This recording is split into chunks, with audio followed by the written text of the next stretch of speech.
외우시면 좋습니다. 시편 1편 1절부터 6절 우리 다 같이 한 목소리로 같이 읽어보겠습니다. 시작. 복 있는 사람은 악인들의 꾀를 따르지 아니하며 죄인들의 길에 서지 아니하며 오만한 자들의 자리에 앉지 아니하고 오직 여호와의 율법을 즐거워하여 그의 율법을 주야로 묵상하는도다.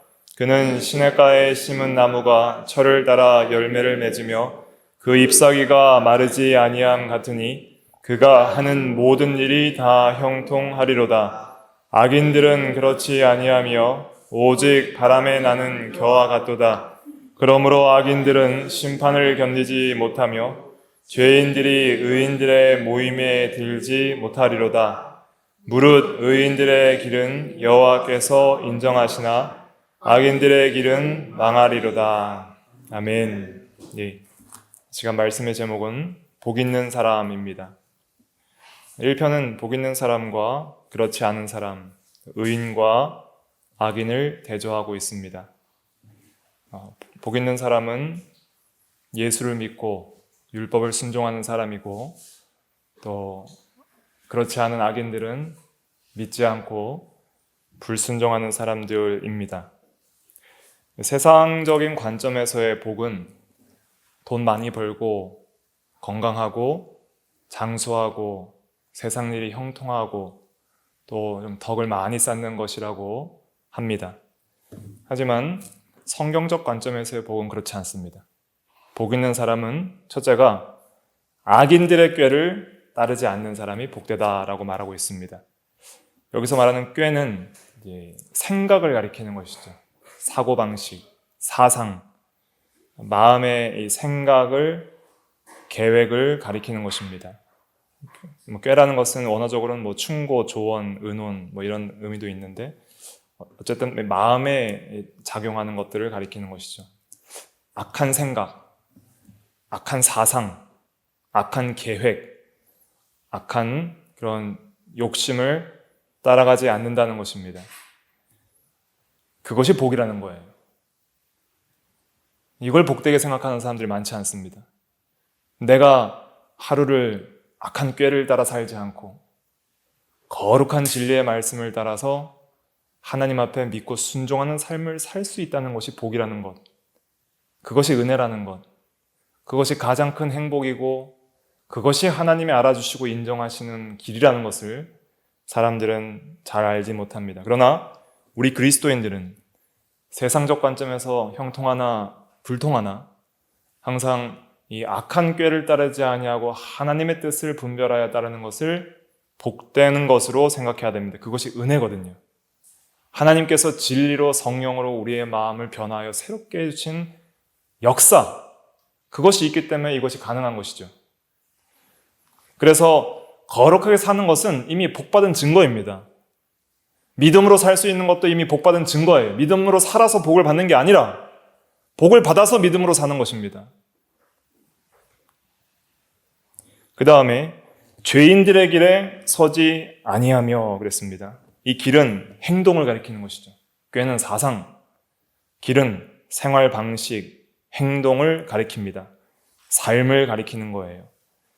죄인들과 걸음을 같이 하지 않는다는 것입니다. 죄인들이 사는 방식으로 안 산다는 거예요. 이 세대를 본받지 않는다는 것입니다. 많은 세상의 방식들을 모방하고 따라가는 것이 마치 형통인 것처럼 이 세상은 우리를 유혹하고 강압하지만은, 그러나 우리는 그 세상의 물결을 거슬러 올라가며 그 세상과는 다른 행동 방식과 생활 방식과 습관을 가지고 살아갑니다.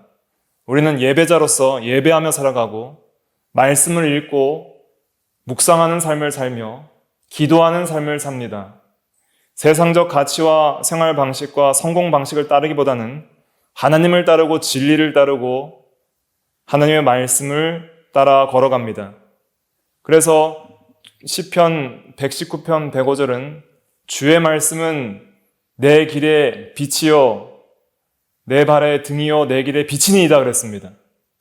말씀을 따라 빛을 따라 걸어가는 것, 그것이 복 있는 사람입니다. 걸어가서 복된 것도 있지만은 이미 그 길을 걷고 있는 것 자체가 복받은 증거예요. 그러니까 내가 예수 믿고 예배하며 진리를 깨달아 말씀으로 걸어가는 그 길을 걷고 있다면 그 은혜에 감사하며 복받은 줄 알아야 됩니다. 그리고 만약에 그 길을 걷지 못하고 있다면 회개하고 나의 상태를 불쌍히 여기고 하나님의 은혜를 구해야 되는 것이죠. 하나님, 악한 생각을 떠나고 악한 길을 떠나서 의의 길, 복받는 길을 걸어갈 수 있도록 은혜를 주시옵소서. 이렇게 하나님의 은혜를 구해야 하는 것입니다. 그 다음에 오만한 자라 그랬습니다. 오만한 자들의 자리에 앉지 아니하고, 이 오만한 자는 원어적 의미는 경멸하다, 모욕하다라는 뜻입니다. 그러니까 하나님을 무시하고 사람을 무시하는 자를 가리키는 것이죠. 위에 하나님도 없고 사람도 없고 아나무인을 가리키는 것입니다. 주제넘는 생각을 하는 것입니다. 교만한 자는 그의 모든 사상에 이르기를 하나님이 없다 하느니라 그랬습니다. 시편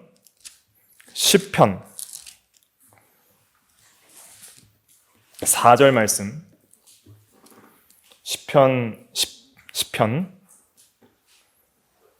4절 같이 읽어볼게요. 시작. 악인은 그의 교만한 얼굴로 말하기를 여호와께서 이를 감찰하지 아니하신다 하며 그의 모든 사상에 하나님이 없다 하나이다. 이것이 교만한 것입니다. 하나님을 무시하고 마음에 두지 않는 것. 이것이 오만하고 교만한 자이고, 그 오만한 자들의 자리가 있다 그랬는데, 이 자리라는 것은 앉는 자리, 머무는 자리를 가리키는데, 이것은 거주하다, 거주 혹은 모임, 회합 이런 것들을 의미하는 단어입니다. 그러니까 내가 앉고 그리고 머물러서 그 무리와 함께하는 그 모임을 가리키는 것이죠. 그러니까 오만한 자들의 자리에 앉아서 오만한 자들과 함께하는 모임에 있고 오만한 자들과 함께 거주한다, 이런 뜻입니다. 그 단체들과 함께하고 교제하고 가입하고 모든 것을 함께 해나가는 것이죠. 이렇게 교만한 자들은 항상 교만한 자들과 함께하는 특징들이 있습니다. 그 자리에 앉지 않는 것이 복입니다. 하나님을 무시하고 사람을 무시하는 자들, 그래서 스스로 사람들과 하나님 위에 자기를 높이는 자들, 그들과 함께하면 자기도 높아질 것 같아서 그들과 함께하는 거예요. 군림하려 하고. 이런 교회 내에서도 그런 자들이 있고, 목회자 세계에서도 그런 자들이 있고, 세상에서는 그런 자들이 비일비재하죠. 그러나 우리는 겸손해야 됩니다. 하나님은 교만한 자를 대적하시고 겸손한 자에게 은혜를 주신다 그랬어요. 야고보서 4장 6절. 그래서 교만하면 반드시 망한다.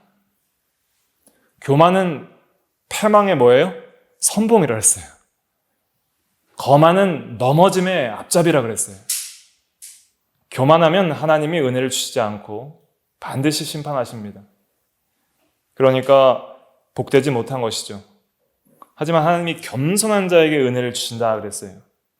사람이 왜 이 세상에서 잘 나가다가 또 이 성도들도 이 세상에서 신앙생활 잘 하다가 목회자들도 좀 잘 목회를 하다가 말년에 크게 실패하는 경우들이 있는데, 대표적인 원인이 항상 교만인 것 같습니다.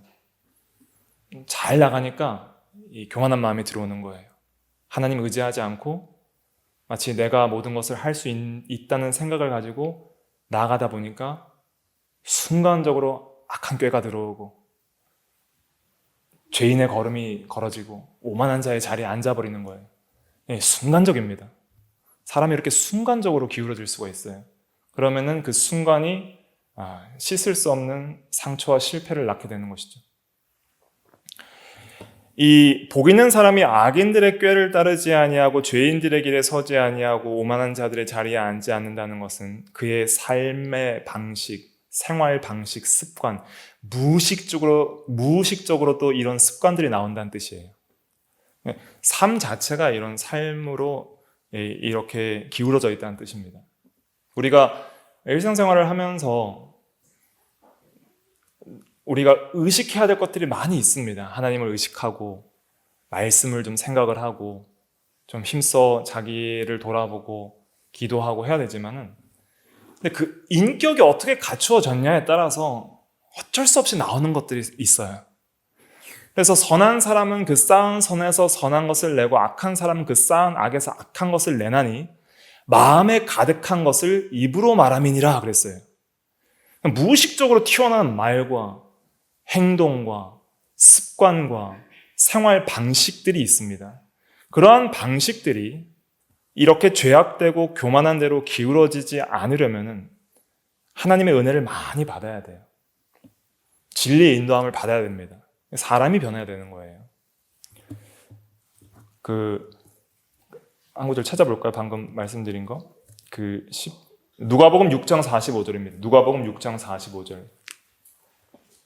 누가복음 6장 43절부터 45절까지 43절부터 45절까지 쭉 한번 읽어볼게요. 시작. 못된 열매 맺는 좋은 나무가 없고 또 좋은 열매 맺는 못된 나무가 없느니라. 나무는 각각 그 열매로 아나니 가시나무에서 무화과를 또는 찔레에서 포도를 따지 못하느니라. 선한 사람은 마음에 쌓은 선에서 선을 내고 악한 자는 그 쌓은 악에서 악을 내나니 이는 마음에 가득한 것을 입으로 말함이니라. 네, 선한 사람은 쌓은 선에서 선이 나오게 되어 있어요. 포장한다고 되지 않습니다. 포장은 한계가 있고 반드시 어떤 순간에, 결정적 순간에 그 사람의 속에 있는 것이 드러나게 되어 있습니다. 언젠간 드러나요. 아무리 거룩한 척을 해도 언젠가는 그 악한 마음을 버리지 않고 있으면 드러나게 되어 있습니다. 그래서 예수님께서는 무서운 말씀을 하셨는데 속까지 볼 거 없다. 열매를 보아 그 나무를 안다 말씀하셨어요. 오늘에도 복 있는 사람은 시냇가에 심은 나무가 철을 따라 열매를 맺으며 그랬잖아요. 3절에. 반드시 복 있는 사람은 열매가 맺히게 돼 있다는 거예요. 열매라는 것은 보이는 거예요? 안 보이는 거예요? 보이는 거예요. 나무 속에 있는 건강 상태나 시냇가에 심은 나무가 시냇물을 빨아들이는 그런 활동들은 안 보이는 거예요. 그러나 그가 참으로 시냇가에 심겨서 영양소와 양분과 진액과 물을 잘 빨아들였다는 증거는 열매를 통해 드러나는 것이죠. 열매는 외부로 드러나는 선한 행실들을 가리키는 거예요. 성경에서는 빛의 열매, 의의 열매, 성령의 열매를 말하는데 빛의 열매는 모든 착함과 의로움과 진실함이라 그랬어요. 성령의 열매는 사랑과 희락과 화평과 오래 참음과 자비와 양선과 충성과 온유와 절제라 그랬고요. 뭔가 이렇게 드러나는 열매들이 있는 것이죠. 반드시 하나님께 뿌리를 두고 하나님을 의지하는 자들은 항상 하나님께로부터 공급되는 은혜들을 받기 때문에 그 은혜의 힘과 성령의 능력과 진리의 역사를 따라서 마음이 바뀌게 되어 있습니다. 마음의 경향성이 바뀌어요. 마음의 상태가 바뀌어요. 선한 마음을 가지게 됩니다. 선한 사람은 마음에 쌓은 선에서 그랬잖아요. 뭘 쌓느냐가 중요한 거예요. 그래서 여러분들은 마음에 뭘 쌓는 것을 굉장히 주의하셔야 됩니다. 이 세대를 본받고 세상 것을 쌓아놓으면 세속적인 것밖에 나오지가 않아요. 악한 것을 보고 악한 것을 듣고 악한 것을 생각하면 악한 것밖에 나오지가 않아요. 그런데 우리가 선한 것을 쌓으려면 우리 안에서 나오지가 않기 때문에 계속 외부에서부터 공급받아야 됩니다. 나무가 시냇물에 뿌리를 뻗친 것처럼 계속적으로 하나님께 우리가 뿌리를 뻗치고 진리에 뿌리를 뻗쳐서 계속 들어야 돼요. 수도 없이 말씀을 듣고 말씀을 들어야 됩니다. 거룩하고 경건한 서적들을 읽어야 되고 바른 설교를 들어야 되고 묵상해야 됩니다. 그래서 우리에게 묵상이 중요한 것이죠. 2절 말씀 시편 1편 2절 같이 읽어볼게요. 시작. 오직 여호와의 율법을 즐거워하여 그의 율법을 주야로 묵상하는도다. 네. 복 있는 사람이 되려면 오직 여호와의 율법을 즐거워하며 율법을 묵상해야 된다 그랬습니다. 그 율법이라는 것은 가장 좁은 의미로서는 십계명과 이런 도덕법을 가리키죠. 그러나 그 구약 성경에서는 넓은 의미로 하나님의 말씀 전체를 율법이라고도 합니다. 모세 오경 전체를 율법이라고도 하고요. 시편을 포함한 하나님의 말씀 전체도 율법이 되는 거예요. 하나님의 말씀 전체에는 믿을 것과 행할 것에 대한 많은 명령들이 또 포함되어 있지요. 특별히 하나님께서 율법을 통해서 우리에게 명령을 하십니다. 행하라, 행하지 말라. 근데 그런 명령들이 왜 지켜지지 않냐면 즐겁지가 않은 거예요. 억지가 되고 힘들고 재미가 없고 순종하기 싫고. 왜냐하면 명령을 지식적으로 안다고 행해지는 것이 아니라 그걸 즐거워해야 돼요. 그게 사랑스럽고 가치 있고 그게 진짜 선하고 복받는 길인지를 알아야 되는 것이고 그게 경험돼야 되거든요. 명령이 즐거우려면 그 명령이 얼마나 좋은 것인지를 알아야 되고 우리에게 복이 있는 것인지 알아야 되고 또 명령이 즐거우려면 그 명령하신 분이 사랑스러워야 되는 것이죠. 그러니까 예수 그리스도의 십자가의 구속의 은혜를 깊이 있게 깨달은 성도들은 율법이 복음처럼 들리는 거예요. 십계명이 복음처럼 들리는 거예요. 십계명이 사랑의 계명으로 들리고 참 우리에게 사랑의 하나님께서 우리의 유익을 위해서 우리의 선을 위해서 명령하시는 그리고 정말 따르고 싶은 명령으로 들리는 것이죠. 그렇게 우리의 마음이 변화돼야 됩니다. 그건 하나님의 은혜예요. 내가 그렇게 할 수가 없어요. 그래서 우리가 그 하나님의 은혜를 사모해서 우리가 해야 될 게 있어요. 말씀을 즐거워하고 묵상해야 돼요. 즐겁지 않은 것을 회개하고 말씀을 계속 듣고 묵상해야 돼요. 즐거울 때까지 묵상해야 돼요. 그 율법을 주야로 묵상하도다 할 때 이 묵상이라는 것은 그 우리가 생각하기에 묵상은 보통 입 꽉 다물고 그냥 혼자서 생각하는 걸 묵상이라고 생각하잖아요. 히브리인들이 하는 묵상은 작은 목소리로 이렇게 읊조리는 걸 묵상이라고 합니다. 계속 성경 말씀을 되새김질하면서 읊는 거예요. 작은 목소리로. 그래서 시편 19편 14절 한번 볼까요? 19편 14절 같이 읽어볼게요. 시작. 나의 반석이시오 나의 구속자이신 여호와여 내 입의 말과 마음의 묵상이 주님 앞에 연락되기를 원하나이다. 네, 여기 보니까 내 입의 말과 했으니까 입으로 말하는 것도 있는 거예요. 묵상이. 그 다음에 말뿐만 아니라 마음과도 관련되어 있어요. 그래서 묵상은 두 가지와 관련되어 있는데 입과 마음이 함께하는 거예요. 그래서 입으로 말씀을 외운 상태에서 계속적으로 되풀이하는 거예요. 복 있는 사람 하면서 계속 시편을 암송하듯이 되풀이하고 그 다음에 마음속으로 지성적으로 감성적으로 의지적으로 그 말씀을 즐거워하고 그 말씀의 세계에 들어갈 수 있도록 힘을 쓰는 거예요. 그래서 이 진리의 세계가 있습니다. 진리가 이해가 되고 깨달아지고 그 다음에 그 진리가 말하는 세계가 있어요. 여호와의 율법을 즐거워한다라고 말했으면 그 여호와의 율법을 즐거워하는 세계가 있는 거예요. 그런 즐거워하는 마음의 상태가 있는 것이고 그러한 복 있는 사람의 상태가 있는 거예요. 그 세계에 내가 들어갔는가 점검해보고 그 세계에 들어가기까지 지속적으로 하나님의 말씀을 묵상하는 것이죠. 은혜를 구하면서. 그래서 하나님의 말씀을 사랑해야지 됩니다. 시편 119편 27절에도 보면은 시편 119편 27절에 그러므로 내가 주의 계명들을 금곧 순금보다 더 사랑하나이다 그랬습니다. 또 방금 읽었던 19편 10절 같이 읽어볼게요. 시작. 금곧 많은 순금보다 더 사모할 것이며 꿀과 송이꿀보다 더 달도다. 여호와의 법, 여호와의 계명이 순금보다 사모할 것이며 송이꿀보다 더 달도다. 경험되는 것이죠. 이러한 고백은 다윗의 시잖아요. 체험적 신앙을 고백하는 거예요. 단순한 지식을 전달하는 것이 아니라 그러한 세계에 들어가 본 거예요. 아, 하나님의 말씀이 정말 사모할 만하고 달다. 아, 입에는 달지만 배에서 쓸 것이다. 이런 말씀이 있거든요. 성경에 보면. 입에서 달아야 돼요. 들을 때 참 달아요. 그래서 하나님의 말씀이 이렇게 좋은 말씀으로 들리고 또 은혜가 되는 설교나 서적으로 들을 땐 참 달거든요. 그러니까 입에는 달아요. 근데 배에서는 써요. 배에서는 왜 쓸까요? 이거 순종하려다 보면 쓴 거예요. 마음으로 이걸 지키려다 보면 써요. 쓴 게 있어도 그걸 인내하면서 지속적으로 이렇게 순종하고 묵상하고 나가면은 하나님께서 주시는 은혜들이 있습니다. 그래서 이 율법을 즐거워하여 그의 율법을 주야로 묵상하는 자리에 나아가는 것이 매우 중요합니다. 어쨌든 외부적으로 하나님의 말씀이 지속적으로 우리 마음속에 쌓여야 돼요.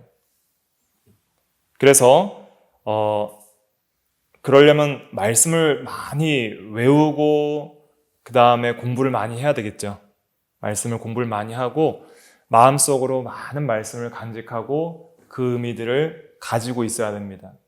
그래야지 필요할 때에 생각이 나고 묵상할 때에 생각이 나는 거예요.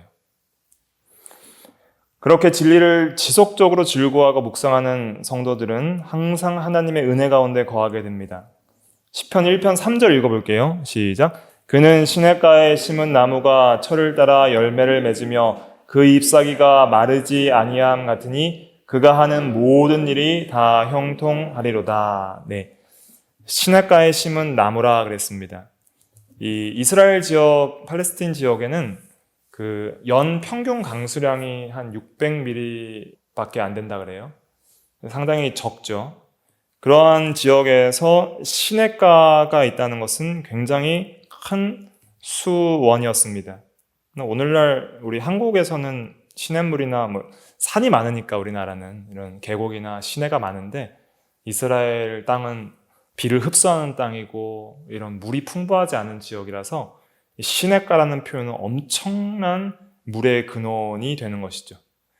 이 시냇가에 심은 나무는 이 철을 따라 열매를 맺는다 그랬습니다.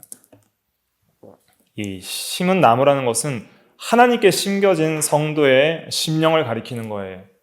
우리가 하나님께 항상 연합되어 있고 하나님과 함께하는 성도에게는 이런 은혜들이 있다는 거예요. 여호와의 말씀을 즐거워하며 묵상하는 사람은 항상 이 영적인 신령한 세계에 들어가서 하나님의 생명으로 살아가게 되어 있습니다.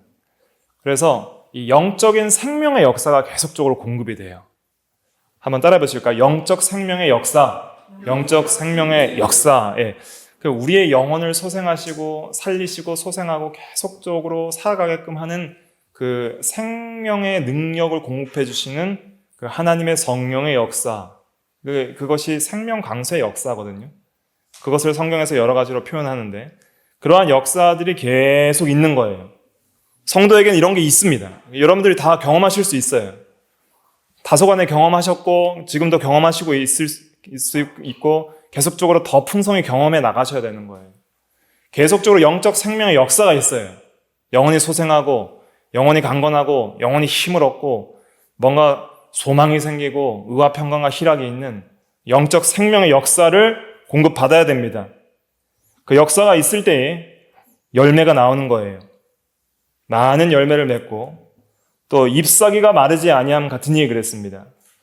시들 만한 외부적 환경, 더위나 가뭄이 와도 안 마른다는 거예요. 외적으로 이 시험과 환난과 고난이 와도 절대로 마르지 않고 시들지 않는 영적 생명의 역사가 계속적으로 공급된다는 거예요. 예레미야 17장 7절, 8절 한번 읽어볼까요? 예레미야 17장 7절, 8절 시작. 그러나 무릇 여호와를 의지하며 여호와를 의뢰하는 그 사람은 복을 받을 것이라.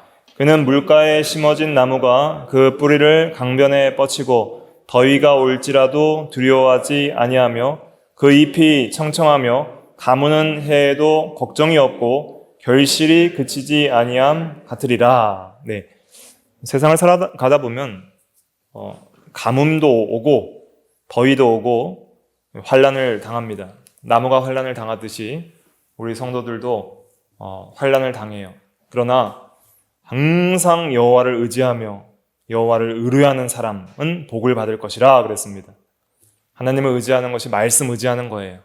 하나님 말씀 믿고 하나님 말씀 붙들고 하나님 말씀 순종하는 것이 하나님 의지하는 것입니다. 그렇게 할 때에 하나님께서 계속적으로 영혼의 은혜를 주세요. 영적 생명의 역사를 풍성하게 베풀어 주십니다. 그러한 성도들은 항상 영혼이 강건하고 항상 소망이 있고 하나님의 은혜 가운데 모든 어려움도 이겨나갈 수 있게 되는 것이죠. 시편 1편 3절에는 그가 하는 모든 일이 다 형통하리로다 그랬습니다. 먼저 영혼이 잘 되고 또 궁극적으로 내세 잘 되고 반드시 형통한다는 거예요. 그러나 세상적으로는 불통할 때도 있고 어려움을 당할 때도 있습니다. 그러나 믿음으로 살아가는 성도들에게 모든 것을 이길 힘도 주시고 또 하나님을 잘 순종하고 나가면은 세상 일도 대개는 형통해요. 죄만 안 지어도 웬만한 일은 형통하게 되어 있습니다. 우리가 경험하는 많은 실패 중에 하나는 우리 자신들의 부족함과 죄 때문에 오는 경우들이 많이 있기 때문이에요. 악인의 꾀를 쫓지 아니하고 죄인들의 길에 서지 아니하고 오만한 자들의 자리에 앉지 않는 것만 해도 형통한 거예요. 그렇게 살아가는 것 자체가 이 세상적으로도 형통하며 하나님의 나라에서 형통한 길을 걸어가는 것이죠. 그러나 거룩하게 살아도 어려운 일이 당한다 할지라도 반드시 합력하여 형통하게 하시고 선이 되게 하시고 궁극적으로 잘 되게 하십니다. 여호와를 경외하는 자는 절대 망하지 않고 궁극적으로 잘 되게 하시는 거예요. 그러나 악인들은 어떻게 되는가? 4절 같이 읽어볼게요. 시작. 악인들은 그렇지 아니하며 오직 바람에 나는 겨와 같도다. 네, 이 바람에 나는 겨와 같다는 의미는 첫째로는 이 불안정성을 가리키는 거예요. 안정함이 없어요. 일시적으로는 악인들이 세상적으로 형통해 보이지만 심판 때에 타작마당에서 체질하면 다 날아가 버리는 거예요. 그 시냇가에 심은 나무는 뿌리 깊이 시냇물에 근원을 두고 있지만은 악인들은 겨와 같아서 삶의 뿌리를 내리지 못해요. 어떤 삶의 뿌리를 내릴 만한 근원이 없어요. 의지할 만한 반석과 같고 시냇물과 같은 근원이 없다는 거예요. 세상의 것이 사라지면 끝이에요. 자기가 의지하던 사람들과 물질이 사라지면 끝이에요. 그것도 죄와 사망으로부터 건져낼 수가 없고 하나님의 심판으로부터 건져낼 수가 없어요. 그러나 하나님께 뿌리를 내린 나무는 어떤 상황 가운데서도 하나님이 함께 하시고 형통한 거예요. 어떤 인생과 삶과 생명의 뿌리를 내릴 수 있는 분이 있다는 것이 얼마나 기쁠까요? 그 시냇가에 심은 나무가 얼마나 좋겠어요. 항상 물의 공급을 끊임없이 받으니까. 예수 믿는 것 그와 같은 거예요. 하나님을 의지하고 하나님께 믿음의 뿌리를 내리는 사람은 항상 우리 인생과 삶과 존재의 뿌리를 하나님께 두니까 항상 안전하고 평안한 거예요. 근데 악인은 항상 불안정해요. 불안하고 두렵고 세상에 돈이 많아도 아무리 돈이 많아도 불안한 거예요. 항상. 불안정성을 가리키고 겨는 두 번째는 허망한 거예요. 허망한 거. 그러니까 후 불면 날아가는 거예요. 너무 일시적이에요. 삶이. 인생도 그렇고 삶도 그렇고 영원한 생명도 없어요. 허망하고 일시적이다. 그 다음에 세 번째는 가치가 없어요. 알곡이 아니에요. 알곡과 달리 쓸데가 없이 버려지는 그런 존재이죠. 아무런 가치 없는 존재가 악인들의 상태이다 하는 것입니다. 그럼 이 알맹이는 뭐냐? 알맹이는 의, 진리, 생명이에요. 한번 따라해 보실까요? 의, 진리, 생명. 의, 진리, 생명. 이게 알맹이에요. 이것이 알곡의 요소들이고 의가 있어야 돼요. 의가 있어야 하나님이 인정해 주시고 가치 있게 생각하는 거예요. 진리가 그 속에 있어야 되고 하나님의 생명이 함께 해야 되는 것이죠. 그러한 사람들은 복 있는 사람들입니다. 이러한 복을 받은 것을 우리가 감사하고 이러한 복을 추구하는 성도가 되어야 되는 것이죠. 그 다음에 5절 말씀 읽어볼게요. 시작. 그러므로 악인들은 심판을 견디지 못하며 죄인들이 의인들의 모임에 들지 못하리로다. 예. 악인들은 절대 심판을 견디지 못하고 반드시 망한다는 거예요. 6절에 악인들의 길은 망하리로다. 심판을 견디고 참고 이길 수 있는 악인들은 없습니다. 하나님이 심판하시면 끝이에요. 심판을 피할 수 있는 유일한 길은 예수 믿고 그 앞에 믿음으로 살아가는 것이죠. 죄인들이 의인들의 모임에 들지 못하리로다. 의인들의 모임, 성도의 모임, 또 하나님 나라 백성의 모임, 하나님의 자녀의 모임에 들지 못한다는 거예요. 6절 읽어볼게요. 시작. 무릇 의인들의 길은 여호와께서 인정하시나 악인들의 길은 망하리로다. 네. 여기서 인정하신다는 단어는 알다라는 의미입니다. 그 원어는 야다인데 내가 남자를 알지 못하니 이런 말을 하잖아요. 그런 알다의 의미예요. 그래서 어떤 인격적으로 경험적으로 안다. 그리고 알아주다, 이해하다 이런 의미가 있고요. 또 사랑한다라는 의미도 있습니다. 내가 모든 백성 중에 너희만 알았느니라 하는 말도 있듯이 이 사랑하고 알아준다 이런 의미가 있어요.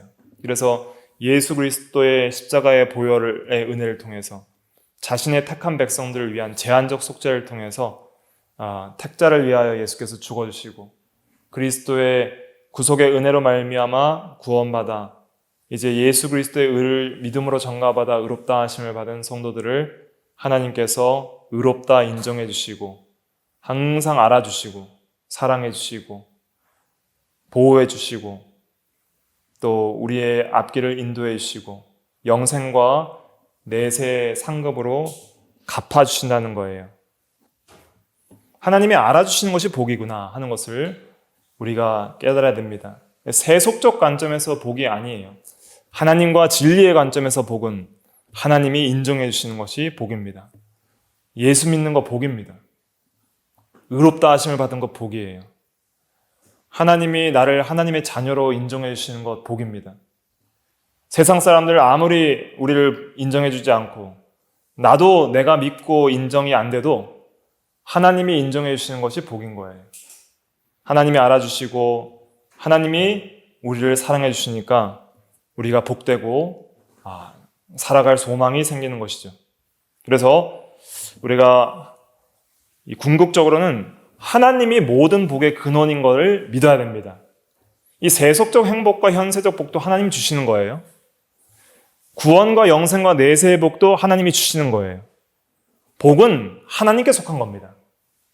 그래서 하나님은 복되신 분이라 그래요. 성경에서는. 하나님은 항상 복되시고 하나님은 행복하신 분이에요. 하나님은 우리처럼 막 슬퍼하고 막 힘들고 고난받고 이런 게 없어요. 하나님은 항상 복되세요.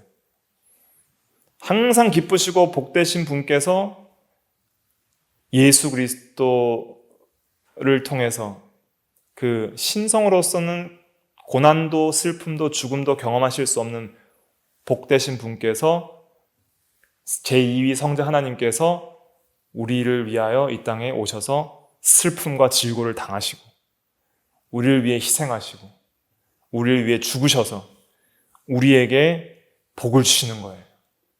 영원한 생명과 의와 궁극적인 그 하나님이 주시는 완전한 영육 전체에 인간으로서 받을 수 있는 모든 복된 상태를 경험하실 수 있도록 우리에게 복음을 주시는 거예요.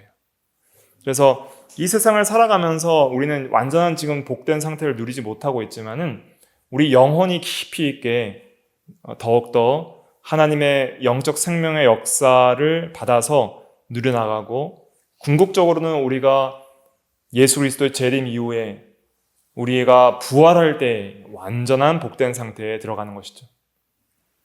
하나님은 그 복의 근원이십니다. 그 하나님이 나의 하나님이 되고 하나님과 함께하는 사람이 가장 복된 사람이에요. 그래서 여러분들도 항상 하나님을 간절히 사모하시고 찾으시고, 항상 하나님의 말씀을 즐거워하고 묵상하시고, 항상 하나님이 함께하시고 하나님이 인정하시는 그 길을 걸어가시기를 사모하시길 바랍니다. 그래서 좀 사모하는 것이 있어야 됩니다. 이 길을 걸어가기를 사모합니다. 주님을 붙듭니다 하면서 사모하시고, 그래서 이 시편 1편은 항상 묵상하시고, 23편도 외워야 되겠지만 1편도 다 외우셔야 돼요. 다 외우셔서 많이 묵상하셔서 이 복된 길을 걸어가는 저와 여러분들이 다 돼야 되겠습니다. 기도하겠습니다.